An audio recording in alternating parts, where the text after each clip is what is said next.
লক্ষ টাকার থেকে যখন আপনি 2500 টাকা আলাদা করে আল্লাহর রাস্তায় দান করে দিলেন, বাকি আপনার যে টাকাগুলো রইল সেই টাকাগুলো আপনার পুত পবিত্র হয়ে গেল। আমার আপনার সম্পদকে পবিত্র করার জন্য, আমার আপনার সম্পদকে আল্লাহ তাআলা পবিত্র রাখার জন্য আল্লাহ পাক রব্বুল আলামিন বলেন যে বান্দা, তোমার উপরে আমি আল্লাহ তাআলা একটি হুকুম দিলাম, যেই হুকুমটা আমার পক্ষ থেকে তোমাদের উপরে ফরজ, অর্থাৎ মানতেই হবে, না মানার কোনো সুযোগ নাই।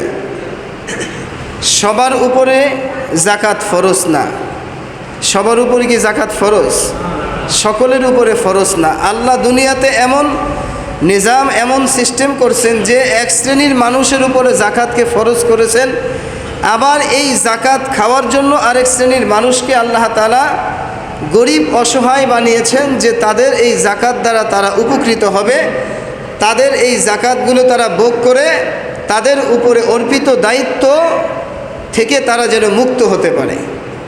কিন্তু আজকে আমাদের সমাজে দেখা যায় অনেকেই আমরা আছি আল্লাহ পাকের সব হুকুম আহকামকে আমরা প্রাধান্য দেই, আল্লাহর হুকুম নামাজও পড়ি, আল্লাহ পাকের সব হুকুম মানি, রোজা করি, হজ করি, কিন্তু যাকাতের বেলায় আসলে আমি খুব কৃপণতা করি। যাকাতের বেলায় আসলে আমি বিভিন্ন ধরনের মাসআলা খোঁজার চেষ্টা করি, কিন্তু আল্লাহ তাআলার হুকুম যেটা, এটা মানতেই হবে। আল্লাহ পাক রব্বুল আলামিনের হাবিব বলেন যে কোনো ব্যক্তি যদি নামাজকে অস্বীকার করে তাহলে তার সাথে আল্লাহর পক্ষ থেকে যুদ্ধ ঘোষণা। এবং ঠিক তেমনিভাবে যদি কোনো ব্যক্তি ইসলামের এই একটা হুকুম, ফরজ বিধান যে যাকাত, এই যাকাতকেও যদি কেউ অস্বীকার করে তাহলে তার সাথেও যুদ্ধের ঘোষণা আসছে। এজন্য যাকাত আল্লাহ রসুল সাল্লাল্লাহু আলাইহি ওয়াসাল্লামের যুগে, সাহাবায়ে কেরামের যুগে, তাবেঈনদের যুগে, তাবেঈনদের যুগে, সবার যুগেই যাকাতকে ফরজ করা হয়েছে। যখন থেকে আয়াত নাজিল হলো যে তোমাদের উপরে আল্লাহ পাক ব্যবসাকে হালাল করছে, সুদকে হারাম করছে, যাকাত তোমরা দিবে, এটা তোমাদের উপরে আল্লাহ তাআলা ফরজ করেছে, এই ফরজ বিধান তোমাদের মানতে হবে। এই ফরজ হুকুমকে যদি অস্বীকার করা হয় তাহলে ইসলামের মধ্যে তার কোনো জায়গা নাই, সে ফাসেক হয়ে যায়, কাফের হয়ে যায়। তো এই জন্য আল্লাহ তাআলা এই যাকাত দেওয়ার আবার কিছু বিধানও রাখছে, যে আমার আপনার মন চাহি, মন মতো চাইলাম আর দিয়ে দিলাম, এভাবে দিলে কি যাকাত আদায় হবে? কি বলেন, আদায় হবে? যাকাত আদায় করতে হইলে যাকাতের মালটাকে পরিপূর্ণ হিসাব করতে হবে। আপনার কাছে যে সঞ্চিত রক্ষিত সম্পদ আছে, এই সম্পদগুলোকে পরিপূর্ণভাবে হিসাব নিকাশ করে তারপরে শতকরা 2.5 টাকা, অর্থাৎ 100 টাকার মধ্য থেকে 2.5 টাকা আপনি আলাদা করে সেই 2.5 টাকা আপনি আল্লাহর রাস্তায় দান করে দিবেন। তাহলেই আপনার বাকি যেই টাকাগুলো রইল সেই টাকাগুলো আপনার জন্য হালাল হয়ে গেল, এর মধ্যে আর কোনো হারাম মিশ্রিত হলো না। তো আমরা অতি চালাকি করতে গিয়ে অনেক সময় হিসাব না করে নিজেদের মন মতো নিজেরা যাকাত দিয়ে দিই। কেউ বা কাপড় বিতরণ করে, কেউ বা জামা বিতরণ করে, কেউ বা নগদ অর্থ বিতরণ করে, কেউ বা শাড়ি বিতরণ করে, কিন্তু হিসাবের বেলায় পরিপূর্ণতা করে না। কিন্তু আল্লাহ রসুল সাল্লাল্লাহু আলাইহি ওয়াসাল্লাম বললেন যে মাসআলা যদি কোনো ব্যক্তি শরীয়ত মানে তাহলে তাকে তার পরিপূর্ণ মালের হিসাব করতে হবে। এবার হিসাবের পূর্বে মাসআলা জানতে হবে যে আমি কি যাকাত দাতা হইতে পেরেছি কিনা, আমার উপরে কি যাকাত ফরজ হয়েছে কিনা, বা কি পরিমাণ সম্পদ আমার কাছে থাকলে আমার উপরে যাকাত কি হবে, ফরজ হবে। সেই পরিমাণ সম্পদের মাসআলাটাও তো আমার জানা লাগবে, কি জানা লাগবে না? এখন আমার কাছে মনে করেন 6 মাস 1 লক্ষ টাকা আছে, আর 6 মাস পরে আমি 1 লক্ষ টাকার মালিকানা থেকে আলাদা হয়ে গেলাম। এই 6 মাস আমার কাছে ছিল আর 6 মাস আমার কাছে 1 লক্ষ টাকা নাই, তাহলে এই 1 লক্ষ টাকার উপরে কি আমার জাকাত আসবে না? শরীয়ত কি বলে, মাসআলা কি বলে, যে না, আমার উপরে জাকাত ওই সময় আসবে যখন এই 1 লক্ষ টাকা আমার কাছে 1 বছর পরিপূর্ণ হয়ে, যেমন এই রমজানে আমি 5 লক্ষ টাকার মালিক হয়েছি, আবার আগামী রমজান পর্যন্ত আমার কাছে এই 5 লক্ষ টাকা সঞ্চিত আছে, বা আমি এই 5 লক্ষ টাকা মূল টাকাটাকে আমি ব্যবসায় লাগাইয়া ব্যবসা করতেছি, কিন্তু মূল টাকাটা আমার কি কাছে আছে। তাহলে এই 5 লক্ষ টাকা যে 1 বছর আপনার কাছে রইল, এই 1 বছর থাকার কারণে আপনার উপরে ওই 5 লক্ষ টাকার জাকাত আসবে। বুঝে আসছে?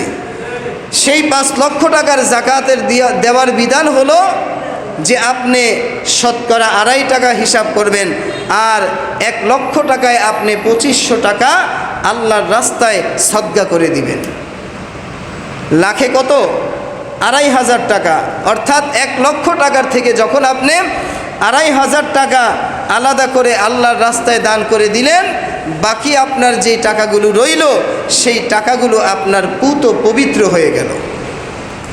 আর যদি আপনি এইভাবে হিসাব করে জাকাতের অর্থটা আপনি আল্লাহর রাস্তায় দান না করেন, জাকাত না দেন, তাহলে আল্লাহ তাআলা বলেন যে কিয়ামতের ময়দানে ওই ব্যক্তিদের জন্য যারা তাদের সম্পদকে জাকাত দেয় নাই, সম্পদের জাকাত আদায় করে নাই, তারা তাদের সম্পদকে সঞ্চিত করেছে, তারা তাদের টাকাগুলোকে সঞ্চয় করে রেখেছে, এই টাকা রেখে সে দুনিয়ার থেকে বিদায় নিয়ে চলে গেল, তার সন্তানরাও এই সম্পদের জাকাত দিল না, তো ওই ব্যক্তি মৃত্যুর পরে আল্লাহর রসুল বলেন যে কিয়ামতের ময়দানে, হাসরের ময়দানে, জাহান্নামের মধ্যে, কবরের মধ্যে এই সম্পদগুলো তার জন্য আগুনের বেড়ি বানাইয়া তার গলার মধ্যে পরাইয়া দেওয়া হবে, তার হাতের মধ্যে পরাইয়া দেওয়া হবে, এই আগুনের বেড়ি দিয়া তার কপালের মধ্যে সেক দেওয়া হবে। অর্থাৎ এই আগুনের, তার এই জাকাত না দেওয়া সম্পদগুলো সব আল্লাহ তাআলা কিয়ামতের ময়দানে জাহান্নামের বিশাল বিশাল আগুন বানাইয়া তারপরে তাকে ওই সাপে দংশন করতে থাকবে। বলুন নাউজুবিল্লাহ। এজন্য আল্লাহর রসুল বলেন যে তোমরা তোমাদের উপরে যে জাকাত আল্লাহ তাআলার ফরজ বিধান, ইসলামের 5টি স্তম্ভ কালিমা, নামাজ, রোজা, হজ, জাকাত। কালিমা, নামাজ, রোজা, হজ, জাকাত ইসলামের 5ম স্তম্ভ। এই 5ম স্তম্ভটাকে তোমরা সুন্দরভাবে আল্লাহ তাআলার ভালোবাসায়, আল্লাহর মহাব্বতে তুমি দিয়ে দাও। এই জাকাত দেওয়া দ্বারা আমাদের কি লাভ হবে? প্রথমত আল্লাহর রসুল সাল্লাল্লাহু আলাইহি ওয়াসাল্লাম বলেন, যেই বান্দা আল্লাহর রাস্তায় জাকাত দিয়ে দিল, তার এই জাকাত দেওয়া দ্বারা তার আরেকজন মুসলমান ভাইয়ের সাথে তার সুসম্পর্ক হয়ে গেল। দ্বিতীয়ত, এই জাকাতের টাকাগুলো আল্লাহর রাস্তায় পরিপূর্ণভাবে আদায় করার দ্বারা তার পার্শ্ববর্তী আত্মীয় স্বজন, তার ভাই ব্রাদার, তার নিকটতম আত্মীয়, দূরতম আত্মীয়, তাদের মধ্যেও তার সাথে একটা ভ্রাতৃত্ব বন্ধন হলো, এবং তারাও ঈদের আনন্দে আনন্দিত হতে পারলো, একসাথে সবাই আনন্দ উপভোগ করতে পারলো।